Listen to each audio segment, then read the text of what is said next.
the right uh, thing for the Haggadah. To really open up the Haggadah and hold on. But anyways, this is where we're at right now. Okay, so anyway, so we're going to continue on with the process with his process with Rabbi Sachs, and the key for us is we're building this concept, this outlook, this hashkafa, going into Pesach about what it is to be a leader and what leadership is, and going through this process with Rabbi Sachs, and we're making pretty good ground, but hopefully we could be finished or close to finish, before Pesach, or before at least the end of the 8 days, God willing. But the point is just saying that, yeah, these are like very important things. Last class we learned a lot about.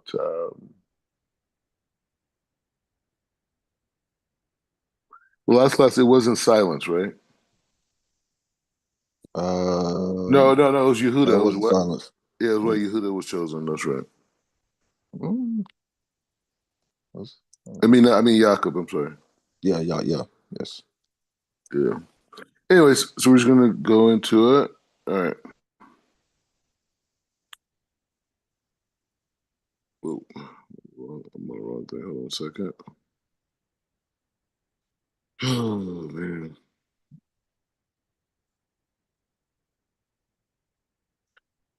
It's like I found this thing, like one of the things about the Safari app, like they have like random safers that you could just like find.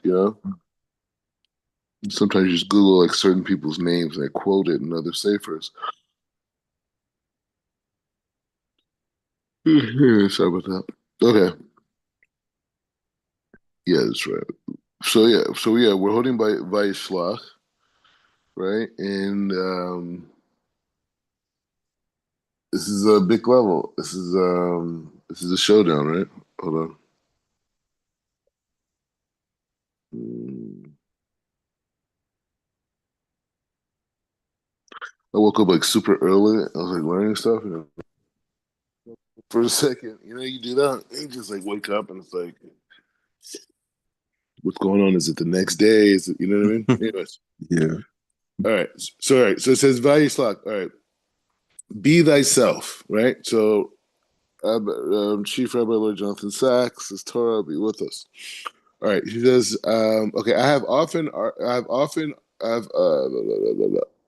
I've often argued that the episode in which the Jewish people acquired its name, when Jacob wrestled with the unnamely adversity at night and received the name Israel, as we saw earlier, is essentially to the understanding of what it is to be a Jew. I urge here that it is the equal critical understanding what is to lead. So that's that idea of last week. Um, so he's kind of like, in a way, it sounds like he's like very much like continuing what he wrote about last week or in the last parsha, well, yesterday for us, and in this idea of comparing Jacob and that experience to the essence and experience of a Jew, the movement of Jacob, the difficulties, the ups and downs. He said there are several. He said there are several theories as to the identity of the man. All right, so he's talking about the guy who wrestled with Jacob. He said there's several theories of who identified the man. He says who wrestled with the patriarch at night. The Torah calls him man. The prophet Hosea calls him an angel. It says is the sages say that it was the Samuel, the guardian angel of Asaph, Psalmic Mem, and the force of evil. Jacob himself was convinced it was God. Jacob called the place Piniel, saying he said it is because he says it is because I saw God's face to face, and yet my life was spared. He says my argument was that we can only understand the passage against the entire background of Jacob's life. Jacob was born into Esau's hills, and he brought Esau's birthright. He stole Esau's blessing when his blind father asked him who he was, he replied, I am Esau, the firstborn. Asaph was the children who wanted to be Asaph. Jacob was the child who wanted to be Asaph. Why? Because Asaph was older, because Asaph was strong, physically mature, and a hunter. Above all, so it's interesting. He says, as a child, Jacob wanted to be Asaph because he was like the ultimate big brother, right? He says, above all, because Asaph was the father's favorite. Isaac, who had a taste for wild game, loved Asaph, but Rivka loved Jacob. He says Jacob is the paradigm of what the French literacy there, the French theorist and anthropologist Arena Gear called, what was this, the matrix of desire, mimics, the mimics desire, meaning we want what someone else wants because we want to be that someone else. The result is tension between Jacob and Asaph. This tension tries to that tension rises to the unbearable intensity when Asaph discovers that Jacob was taking the blessing that was reserved for him, and vowed to kill Jacob when Yitzhak is no longer alive. Jacob flees to Laban's house, where he encounters more conflict. He is on his way when he hears that Asaph is coming to meet him with a force of 400 men. In an unusual strong description of emotion, the Torah tells us that Jacob was very frightened and distressed. Frightened, no doubt Esau would try to kill him, and perhaps distressed that his brother's animosity was not without cause. And he says, "And Jacob had indeed wronged his brother, as we saw earlier. Esau said to Jacob, your brother came deceitfully and took your blessings." He says, centuries later, the prophet Hosea says the Lord had a charge to bring against Judah. He will punish Jacob according to his ways and repay him according to his deeds. In the womb, he grasped his brother's heel. As a man, he struggled with God. He says Jeremiah used the name Jacob to mean someone whose precise description, beware. Sorry, my bad. He says Jeremiah used the name to mean someone who's practiced deception. Right? Beware of your friends who do not trust anyone in your clan, for you are one of the deceivers. Av Yaakov. He said the friend. He said the stranger. All right, so let's kind of like go back a bit because so we're down here, okay? But I just want to go back. So like at this point, where you're like, what do you like? Where are we at? What's happening out of what's going on so far from your perspective? I mean, it seems that he's kind of breaking down, Yaakov. I mean, Rabbi Sachs has such, strong, opinions about, some of the patriarchs. So it's kind of interesting, seeing his thought process because you don't normally hear this kind of. I don't want to say it's critique. It's just this type of observation. Um, so it's just interesting hearing how he's breaking down, the perception of Yaakov. How okay, Yaakov did deceive his father, or how Yaakov, he is a deceiver and these type of things. But it's like it's interesting seeing how he builds out his point.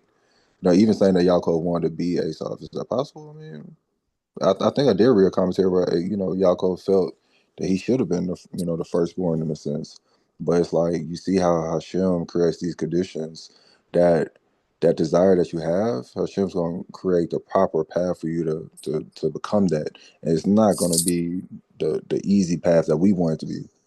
It's like we want to. What's the analogy I use? It's like we want to go to the NBA, we want to go to the NFL, but we don't want to. We see the dreams, like all right, that's where I want to go. But it's like we don't see the path. It might be an injury that has to happen. It might have to be, I don't know. You get traded to another team or something, or transferred to another school, but you can still get to that end destination. But it's like you don't know the path that you're going. Yeah, and you're bringing out a really good point because there's different ways that people write about the patriarchs and the prophets and these things, and there's different ways of analyzing them. One way of analyzing them is from the standpoint of like the place of being at this like high level of divinity, right? Like the things that they did in the Torah, we don't really know. We can't really fully understand. Why did Jacob do this? Why do that is beyond our logic. These are the avos, right? Another level is analyzing them from the standpoint of being, the righteous people, right? And prophets, right? That, they did certain things that were, they were like the most righteous, right?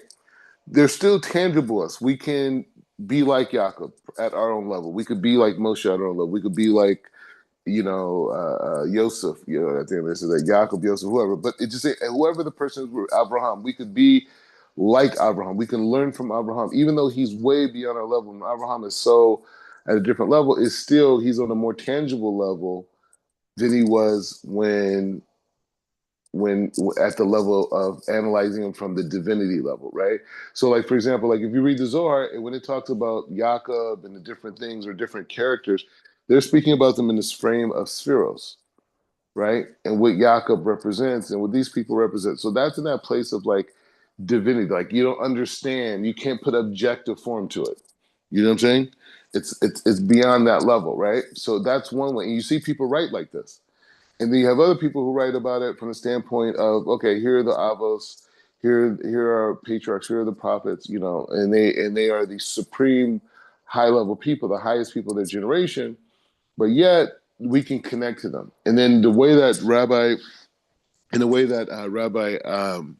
Chief Rabbi Jonathan Sachs, he's writing from the frame of them on a tangible level as human beings that are fallible, and he's discussing their psychology, and he's discussing what makes them into who they are and the different challenges in ways like that. As where if we were learning them as prophets and these things, we would be very much focused on the message and what they were doing, which he touches on that too. But he's dealing with them on a very human level, right? And some people argue against it. I mean, there's different perspectives on how to do it, but he's really trying to pull out that aspect of he's really trying to pull out that aspect of leadership, right? And so when you're talking about the place of leadership, you have to speak about it from the standpoint of what is the personality that made these actions happen? What was the response? What was going on, right? And so um, he's speaking from that perspective. So let's keep on. So he says Jacob had indeed wronged his brother. As we saw earlier, Isaac says to Asaph, your brother came deceitfully and took your blessings.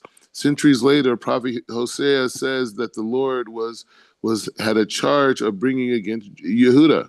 He will punish Jacob according to his ways and repay him according to his deeds. In the womb, he grabs his brother's heels. He struggled with God. It's an interesting point.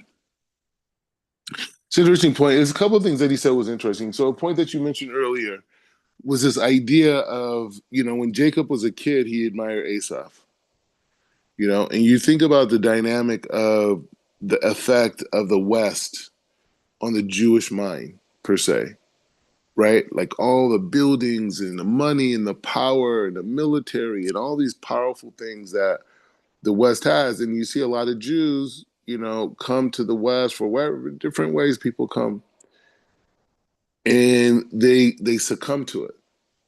You know what I'm saying? They want to be a part of that. And we know the West is an expression of Esau, right? And so the Jew comes in, and then the Jew's like enamored by it. The girls all of a sudden, they want Chanel purses, they want this, they want everything that the non-Jewish girls have, right? They want to dress like them, they want to be, but they want to have a little Jewish twist to it. Okay, yeah, my sleeves are a little bit longer, my chest is a little bit more covered, but ultimately it's the same thing. The same thing by the men. They want to wear the suits, the whole thing. But the point is just saying that that's a frame of adolescence, right? Because when we talk about the different levels of reality, right? The different levels of desire, right? The plant kingdom, the rock kingdom, plant kingdom, animal kingdom, human kingdom, and we correspond that to desires in life, right? The rock kingdom being the guy who just wants to live, the plant kingdom being the person who wants a little bit of luxury. The animal kingdom is the guy who wants power and influence. And then the animal and the human kingdom being the one that wants to be completely connected to the wisdom of the creator, right? And then ultimately, the Jewish people play the people who have been the ones who have been the bearers of wisdom. That's our role. We're a nation of Kohanim, right? Or a nation of leaders, as Chief Rabbi Jonathan Sachs says, right? So when we're understanding the idea of Jacob wanting to be like Asaph, Asaph is in the frame of power, right? He's in the frame of the animal kingdom, right? He wants the power, he wants influence, he even has information. But what's higher than the animal kingdom is the human kingdom. And the human kingdom is in the frame of complete devekut, totally connected to the wisdom of God. And only Israel can reach that level. And that's who we are. So when Yosef was a child, he told all of his brothers that you were going to bow down to me, right? But when he got older, he saw that it wasn't that they were bowing down to him, it's that he was unifying them, right? So when we look at this idea of being a child versus being an adult from the thing of the spreading of spirituality, it's an interesting statement when he says that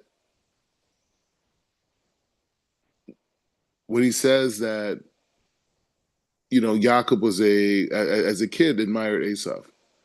And understanding, and when we learn Asaph, when we learn Jacob, we're not learning Asaph and Jacob just as characters. We're learning them as the embodiment of the personality of nations. So the Jewish nation's personality could be learned through one person. The nation of Asaph could be could be learned through one person. The personality is teaching us this. So another aspect is which is interesting too. He's saying, well, you know what? Jacob was named the person who struggles with Hashem. Right? That's his name. His name is the person who struggles with Hashem. And then he comes out hanging on to his brother's heel. His brother represents the embodiment of selfishness, the embodiment of the desire to receive for oneself, right? The embodiment of negativity, all the physicality, not negative, just like, oh, he's a mean, bad person. No, all the qualities that remove us away from God through the manifestation on earth. The things that make you forget about Hashem, right? All the money, all the power, all the influence. The thing that will make you want to give away your birthright. This is what Asaph represents. And so now we're hearing a very interesting way that we have to think about this idea in terms of the frame of embodiment of personality. Asaph comes out holding his brother's heel. Why? Okay, he comes out second. Why does the Torah tell us he's hanging onto his heel?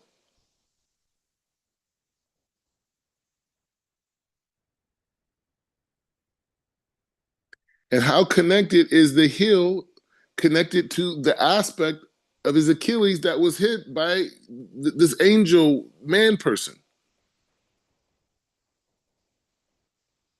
Right? Is there a connection between the heel and the Akev in this dynamic of this limb? Is there a connection there? Was the fighting of the angel the separation of Jacob from Asaph? Is that what Rabbi Sachs is trying to teach us? That there was always this thing where he looked up to Asaph and he felt this empowerment in this whole dynamic. Okay. So that's something that was something, right? He says as long as Jacob sought to be Asaph, there was tension, conflict, and rivalry. Right? What's the problem when the non-Jew gets mad at the Jew? Why? Because the Jew assimilates. The Jew wants to assimilate. The Jew says, "Hey, you know what? I'm tired of being Jewish. I want to be like you guys. I want to join in." And then the non-Jew over time says, "You know what? Get these people out of here." As long as Jacob sought to be Esau, there was tension, conflict, rivalry. Esau felt cheated. Jacob felt fear. Isn't that what the non-Jews feel about us? Isn't that what the Jew feels today? He says that night about to meet Asaph again under an absence of 22 years. Jacob wrestles with himself. Finally, so now Rabbi, now he's taking it a step further. He's saying that the person that Jacob was wrestling with it was himself. Was himself.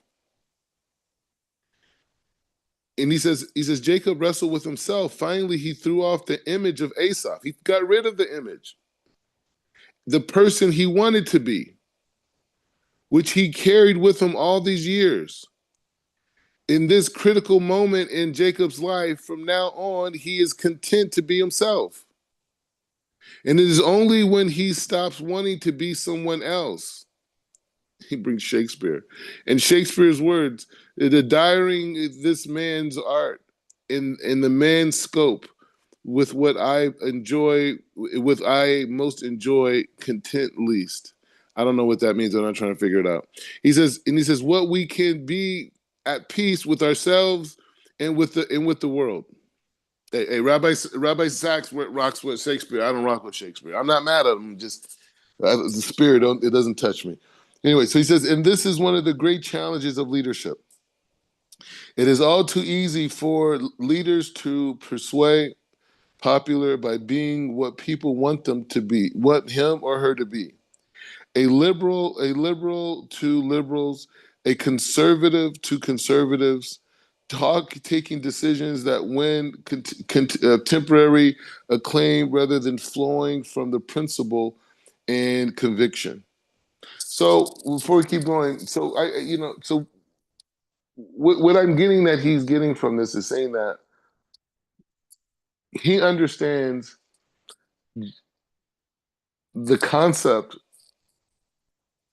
of why Jacob listened to Rachel. I mean, to Rebecca. Sorry, they're saying there was an aspect of who wanted his brother's bracha. He wanted his brother's bracha. He wanted to be in that place. He saw the greatness of Esau, and he was enamored of it. But that was him in his childish mind. Maybe he was carrying this aspect of like insecurity, even from birth. Like this is the idea of the hill. And so he had to go through this whole process of confronting the life that he was living that wasn't really even him. He was living a place, going places that wasn't really him. He was acting out ways that was not really him, and he suffered from it. So he says, presidential advisor David Girgan wrote about Bill Clinton that he isn't exactly sure who he is yet and tries to define himself by how well others like him. That leads him to all sorts of contradictions and the views and viewed by others that he seems in constant mixture of strength and weaknesses. Leaders sometimes, a big statement, right? Leaders sometimes try to hold the team together by saying different things to different people, but eventually these contradictions become clear, especially in the total transparency that modern media exposes. And the result is that the leaders appear to lack integrity. People no longer trust his or her remarks. There is, he said, there is, he said, there is, he says, there is a loss of confidence and authority that may take a long time to restore. A leader may find that his or her position may become intangible and it may even be forced to resign. Few things make leaders more unpopular than the pursuit of popularity. So that's a big statement. You know, when we think about this concept of leadership, and I want to hear your thoughts on this, but this concept on leadership in terms of being principled based, right? Having your principles, having your values, right? They say like every time we walk into a room and we see a mezuzah on the door, right? That mezuzah has pasukim inside of it. And those pasukim are connected to our ethical and moral system as Jews, right? And so that dynamic of that dynamic of that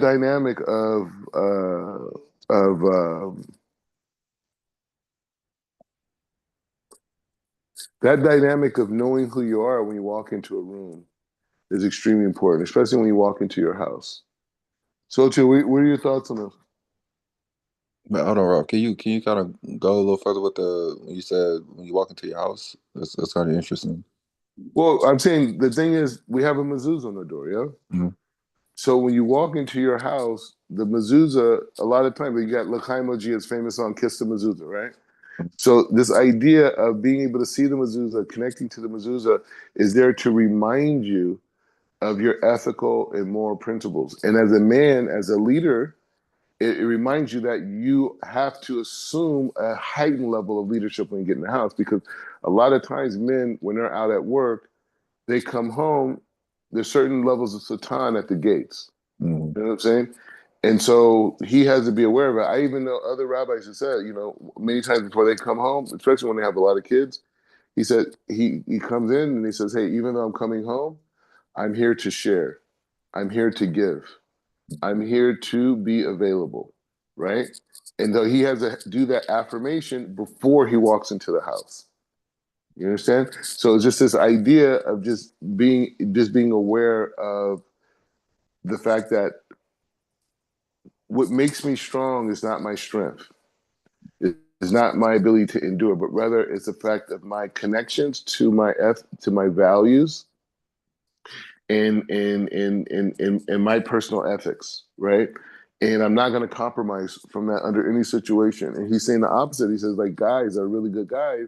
What they tend to do in leadership is like they want to appease everybody. They want to say, okay, they want to keep everything together. So they say this by this person, they say this by that person. And and he said, because of these different things of wanting to appease everybody, eventually those contradictions come to surface. He said, maybe back in the day you could get away with it more, right? But with technology today, bro, you're going to say something over to the Arabs, you're going to say something to the Jews, and you say something to the Christians, and if they don't match up, that, and he says that damage is very hard to repair trust. So he's saying, so it's better to be forced to resign than to compromise your values and your ethics and your morals to gain popularity. Does that make So, sense? so Rob, would you put King Shaul in this category? So you're saying Shaul, he wanted the popularity from the people. Yeah, yeah. Was that? Would you kind of look at it? Was he trying to appease the people, or was it more of an eternal, struggle he had within himself? Because like why, like when he didn't listen to Shmuel, and it's like Shmuel giving the whole speech about this Hashem desire sacrifice more than obedience to His word.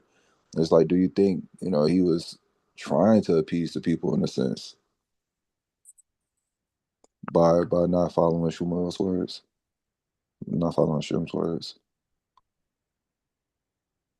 Um,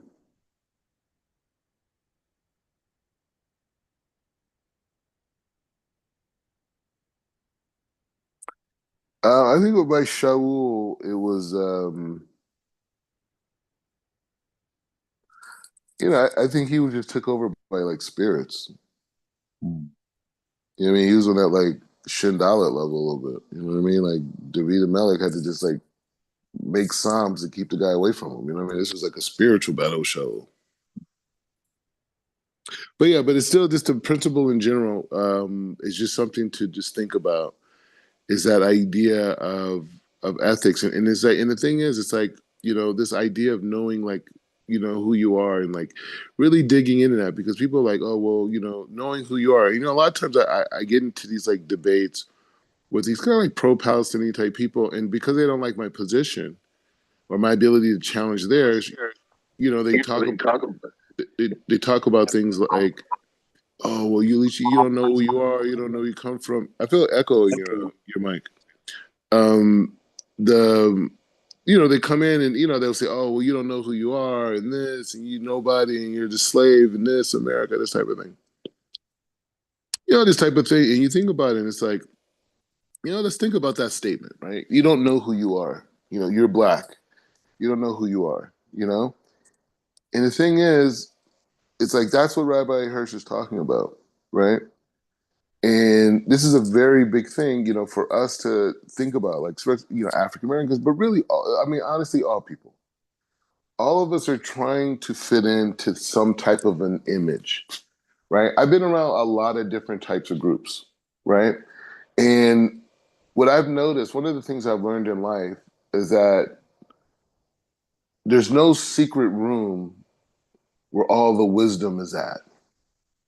You know what I'm saying? There's no like once you get in with these people, there's this room and you go in there and then all the wisdom and this and they have all this wisdom and it's only for certain people and you can get in that room one day. Or oh, there's a situation, where the all the money, all the this type of things. Everybody's looking for that secret room. Everybody's looking for that secret room, bro. It doesn't matter. You go into Jewish communities, the highest levels, this, whatever. Everybody still thinks there's a secret room somewhere, right? Money, people doing businesses, everybody's like, okay, I just want to get in with those guys. And the guys that you think that are in, you build with those guys, and you realize they're looking for the secret room. It doesn't exist. It doesn't exist. There's no secret room. There's no secret group of holy people. There's no combined. Yeah, there may be people doing business together somewhere who have combined interests and they want to, control a market. Yeah, but okay, other than that, come on, bro. That's not real. But you got Rav Getz, who was a Rosh Hashiva by where Rabbi Pinchas, Chief Rabbi Pinchas, got his smika from. Right? Rav Getz, who was the Rosh Hashiva of that institution, not Rabbi Shlomo Surabi, who founded it. I'm talking about Rabbi Getz, who was the Rosh Hashiva, like more in the modern era. Bro, he was friends with Rav Berg, right? And Yehuda was telling me stories that Rav Getz, bro, he got shovels. He found a spot underneath the old city. He just started digging. You know what I'm saying? He started digging, bro. And he got other people to come, and they just were digging, digging, digging, and they found some. I was like, I don't know what they find, but anyway, they said the military shut it down. But the point is just saying that. The point is just saying that the physical reality is so great and powerful that it could completely make you forget that everything you're experiencing is in no way an expression of the total essence of what it comes from, right? And so in life, a person has to decide what they're going to do, right? Because we all grow up with report cards, with community standards, preconceived ideas, preconceived written literature, all these things describing life, reality, all these different things. And so at the point we got to figure it out, like what are you going? You're gonna live on the program. That's what you're gonna do. You're gonna do that for X amount of years. Maybe you have some. You do this. I mean, people gotta make decisions. I'm not putting it down. Everyone has a different. There's different desire levels. You know what I'm saying? There's people. So for me, I'm trying my best to hold by the human kingdom. I want to be connected to God's wisdom. Right. That doesn't mean I have to be a monk. Away from society and that type of thing. But it just means that I'm in it for the real stuff. Right. And the real stuff is coming from a place of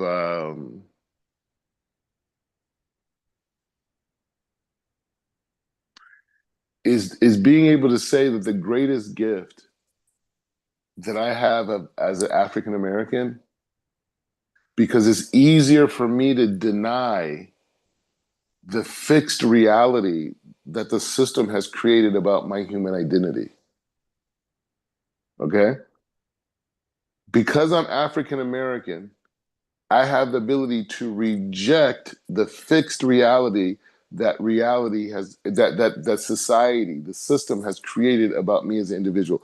Other people don't have that power because they believe it. This guy's arguing with me. This guy's Palestinian, bro. They created the concept of a Palestinian people in 1967, 1965. That's when they created it with the Russians. There was never a Palestinian people. They invented the idea.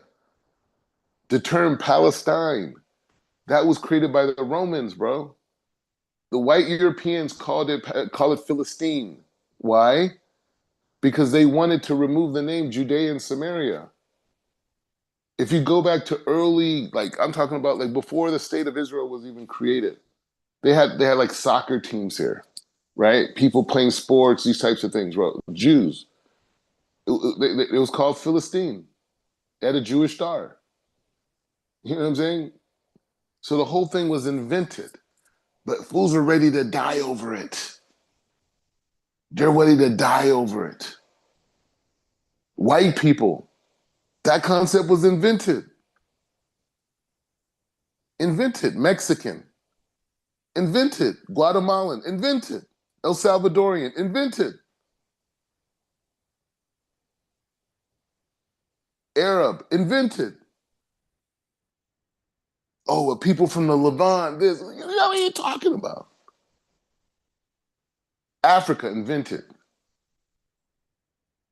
So the point is, Nigerian, bro, they call these people Nigeria, bro. Come on now. They're calling themselves, they're going to war with it. They have national pride. I am a Nigerian.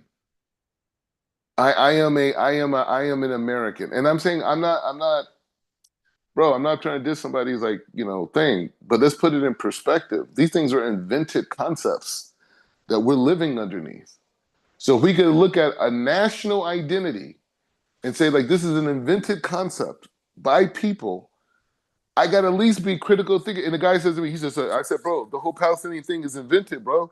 They're sitting up here killing your cousins and using you guys as cannon fodder for Arab resistance against the West on a concept that they invented.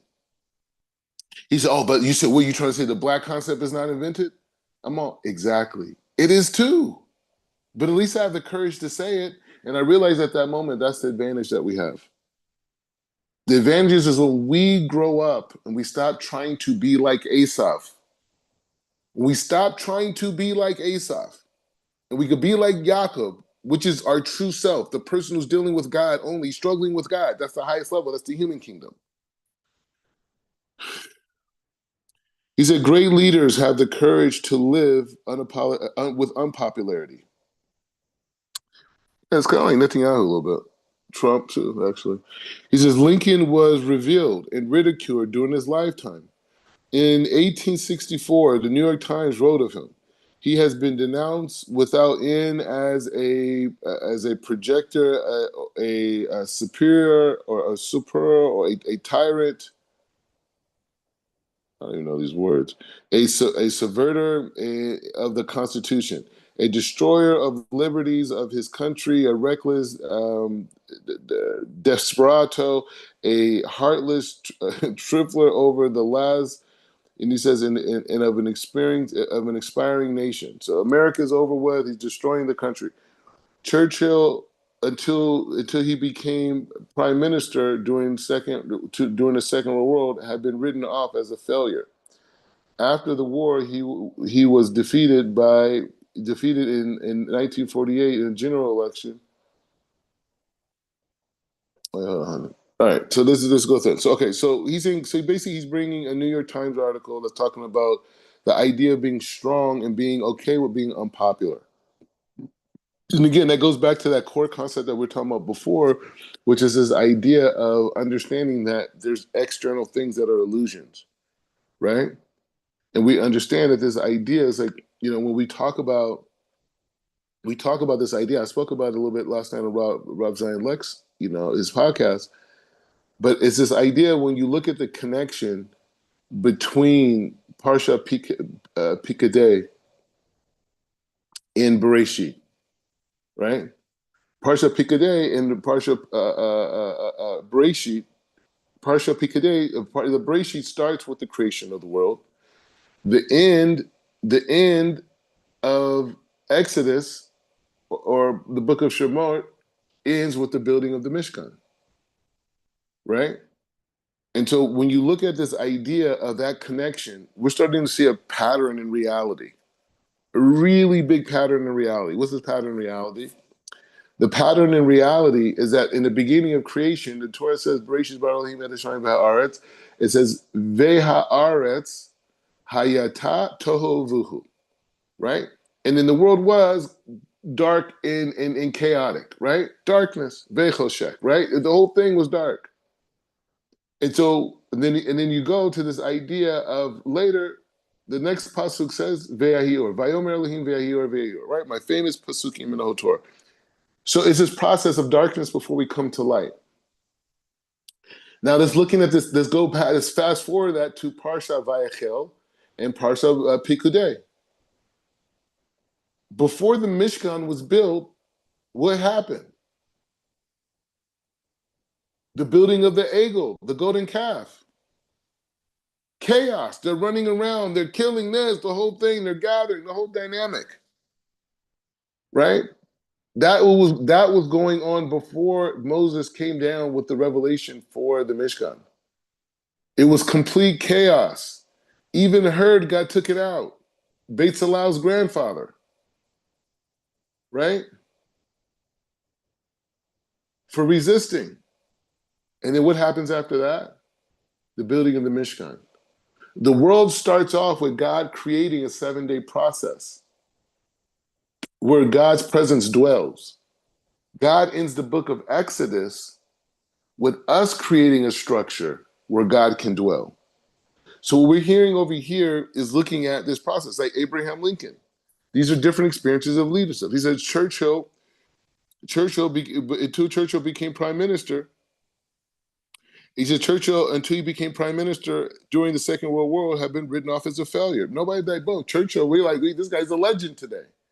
But he went through that process of tohu vuhu, vechoshech, of chaos and darkness, concealment. He says in 1945, the general elections, John F. Kennedy and Martin Luther King were assassinated. When Margaret Thatcher died, some people celebrated in the streets. Jacob was not a leader. There was as yet no nation for him to lead. Yet the Torah goes into length to give us an insight into the struggle for identity, because it was not his alone. It happens to most of us.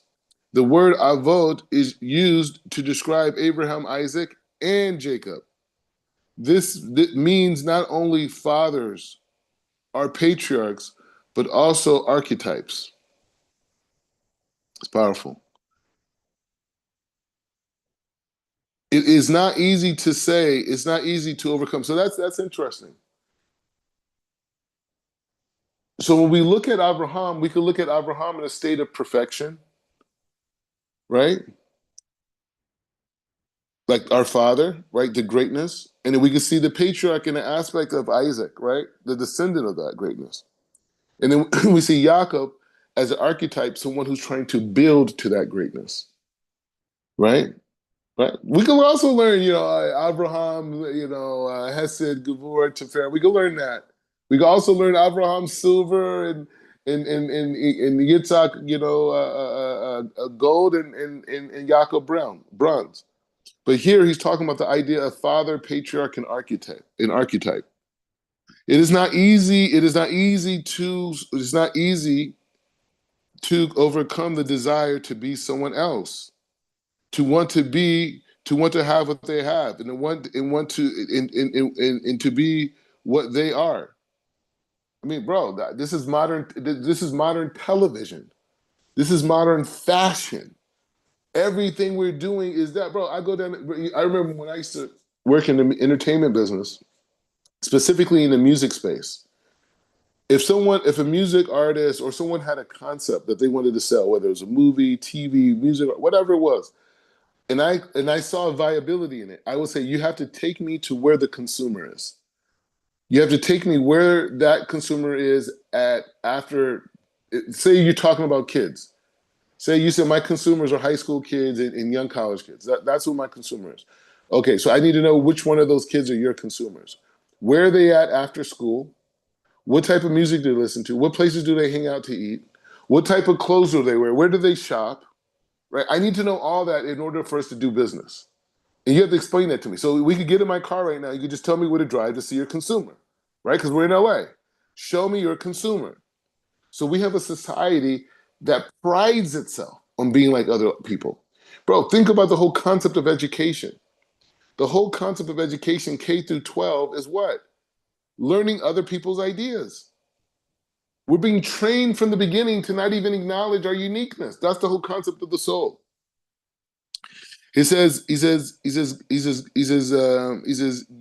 Gerard argues that his time that has been Gerard argues that this has been the main source of conflict throughout history.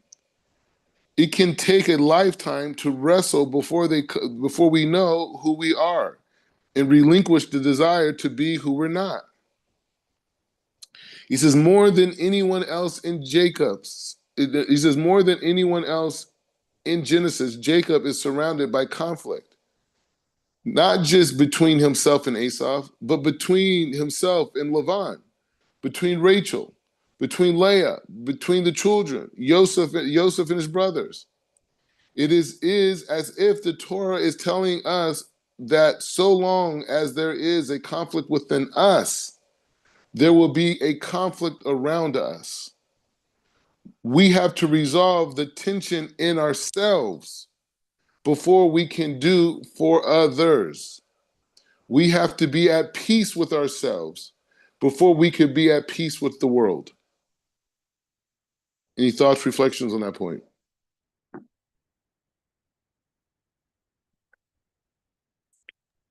Yeah, I mean, it's a very interesting point. I mean, I can resonate with it, in the sense that it's like he's displaying the conflicts, and it's really conflict within Yaakov.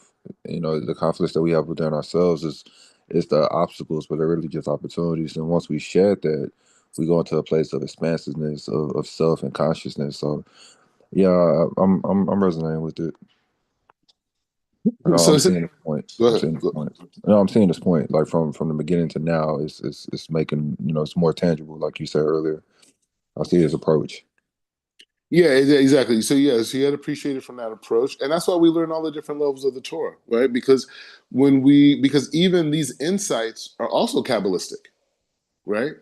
The fact of Yaakov being in this frame of Tiferet, Yaakov being in this frame of this aspect of of the embodiment of the 12 tribes, right? And the 12 tribes being an embodiment of the zodiac, right?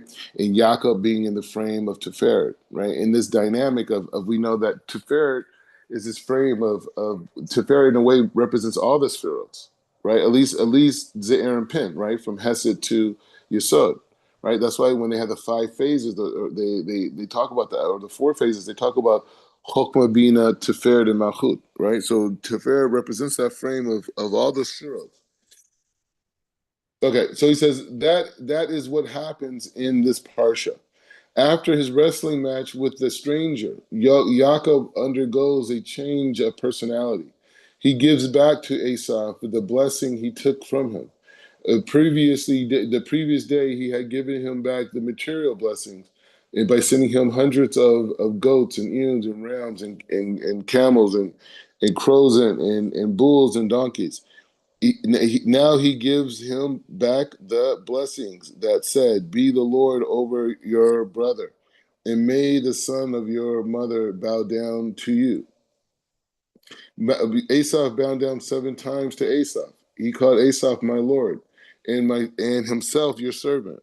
He actually used the word blessings. Through this fact, it's often obscured in translation. He says, please take my blessing that been brought to you."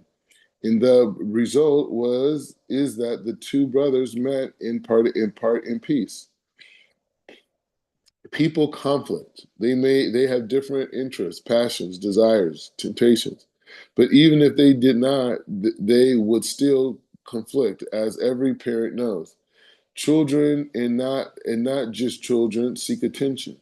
And one cannot attend to everyone equally at all times. Managing the conflict is managing conflicts that affect every human group is the work of the leaders. And he says, and if a leader is not sure of and confident in his or her identity, the conflict will perish. Even if the leader sees himself as a peacemaker, the conflict will still endure. Only answer to know thyself. The only answer is to know thyself. People must wrestle with themselves as Jacob did. It did on the fate on the in the fateful night, throwing out the person that might be throwing out throwing throwing of the person they might like to be, but are not. They must accept that some people will like them and some people and what they stand for, while others will not. They must understand that it's better to seek the respect of some than the popularity of all. This may involve a lifetime of struggle, but the outcome is an immense strength. No one is stronger than a person who knows who and what he is. Amen. Thank you For for that. sure. Yeah, that's powerful. Interesting. Some closing words on this leadership level. I mean, it's such a high level. I mean, it makes me think about, you know, what did I mean? You go back to Avraham Avinu. You know, what did he think? You know, as he was going through, you know, the conditions of his life and all the about and Yosef. You know how he felt in Misraim, and you know, it's just like to withstand, you know, the pressures of the world and still keep your integrity and your morality, the moral compass, to you know, stay true to the Torah and the ideals of the Torah, no matter what. You know, it made me think about um the commentary on Adam. You know, even when he tried to pull back his circumcision, in a sense, it made me just think like, is that is that possibly where that came from? Because, well, Rob, let me ask you, why did he in that commentary, why did he try to pull back his circumcision or cover it, if that makes sense? Like, what was his thought process? If That it Abraham did. No, Adam Harishon, why did he do that? It's see if I can find a commentary somewhere. They said I can't remember which who brought it out, but they were saying that he was trying to cover over his circumcision for some reason. And it just made me think, like, is that possibly, you know, where this desire of assimilation might have came from, you know, stemming from obviously the first man. I don't know where that commentary is. I don't know why that was brought out. Have to find it. All right, okay, yeah, definitely. But on just one quick point, just to kind of like bring this lesson in. So the idea is like like when we dive in the when we pray the Amida, right?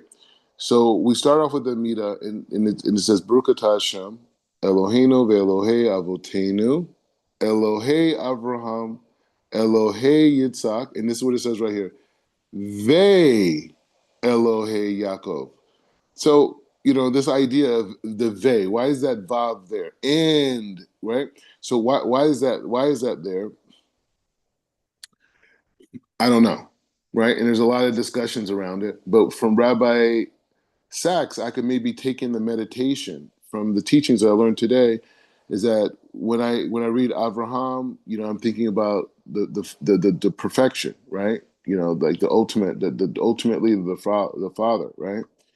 And then you say Ve'Elohei Yitzhak, right? Then that's in the frame of Yitzhak, which is in the frame of like the patriarch, like the descendant of this dynamic. And then when it says Ve'Elohei Yaakov, when it says Ve'Elohei Yaakov, then I can have in mind this idea of the person that I want, that I have to become, the true person myself, right? That is in the light of Abraham, in the light of Yitzhak. But this person that I need to become, I need to be totally myself. I need to be totally Otanel. I need to be totally Mordechai Yosef ben Abraham, right? I need to be 100% that person in his lifetime. I need to be him. I don't need to be like anyone else. I don't need to have anyone else's dynamic. And that's where my power comes from. My power comes from the concept of connecting to Yaakov, from the frame of a person who removed the false identity and the false desires in his generation, right? That's what he removed. He removed the false self. He removed the Purim costume, right? He took off the clothes of Asaph, right? He took them off, and then he was able to, and then he was able to,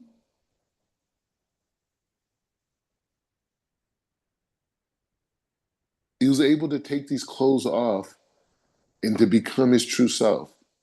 And he was able to overcome every challenge that he has. And so that's our challenge, right? As being descendants of Jacob, right? That we also have the same work we got to do. We have to remove the false self. We have to do that. That's our work. Because if we don't, we're going to have conflict around us. In all conflict, every conflict that a man has is because we are not clear on who we are. And we're making decisions based off of that. Right? Like now, even when we look at Jacob and his way, now even the conflict with Rachel and Leah, that even makes sense now. You know what I mean? Like just the fact that he was even in that situation, right? In those type of them. So we could really re-critique everything and say like, whoa. But at the same time, I could also see myself in it. And I could also see decisions that I had made in my life that were also like brought chaos and conflict. And seeing like how I wasn't connecting myself. Just look at the Jewish people building the Egel, the golden calf, the molten calf, right? They didn't know who they were. Even after Mount Sinai, they still didn't know who they were. What do we need to build a calf for? God already revealed himself to us. So, anyways, we'll continue on. I'm pretty sure, but I mean, I have a dinner meeting tonight, but I should be pretty good. I would did last night. I mean, I was just doing things about Rob Zion, but anyways, we'll continue on. But yeah, that's just a good message just to think on today. You know, is just this idea of knowing thyself and what are my values? What are my morals? What are the things that I'm going to stand for and not budge on no matter what? You know, what are the things like even my Judaism, right? What things am I not going to budge on? Anyways, we'll continue on. Baruch atah Adonai leolam, amen ve'amen.